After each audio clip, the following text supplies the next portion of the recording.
अगर पूरे परिवार की इच्छा है कि हमारी पुत्री का ब्याह फलानी जगह होना चाहिए, और अगर पिता की आज्ञा से पुत्री का भी मन है कि नहीं हमारा भी ब्याह वही होना चाहिए, तो ऐसे विवाह को करने में कोई भी दोष नहीं लगता है। तेज बजाओ बजाई तो। अब सुनो, दोष कहां लगता है? जहां पिता की इच्छा ना हो, पूरे परिवार की इच्छा ना हो, और आप जबरदस्ती करके भाग करके अपितु या किसी मंदिर से या किसी जगह पर खड़े होकर के अगर ब्याह कर लेते हैं, तो ये सबसे बड़ा दोष है। पूछिए क्या दोष है? पहले सबसे तो हमने अपने माँ बाप के नाम को मिट्टी में मिलाने का काम किया। दूसरी बात, हमने अपने माँ बाप की इज्जत नहीं रखी जिसने मैं पाल पोस करके बड़ा किया। और तीसरी बात, जितना प्रेम हमारे माता पिता हमसे करते हैं उतना प्रेम हमसे दुनिया नहीं करती है। अगर हमने इतने प्रेम करने वाले माता पिता की भी बात नहीं मानी तो संसार में हमें कभी सुख नहीं मिल सकता है,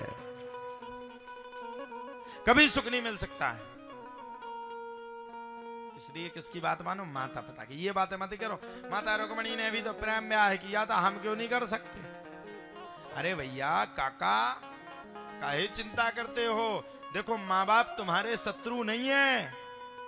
तुम्हें माँ बाप ने पाल पोस करके बड़ा किया है।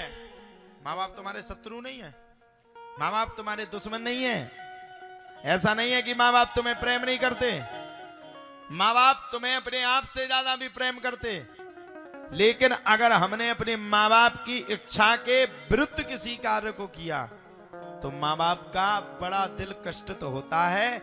इसलिए मरते मर जाना, लेकिन कभी भी माँ बाप के उपकार को, माता पिता के एहसान को, और जो उन्हें जन्म देकर के तुम्हें नाम दिया उसको कभी मत भूलना, ये ध्यान रखना।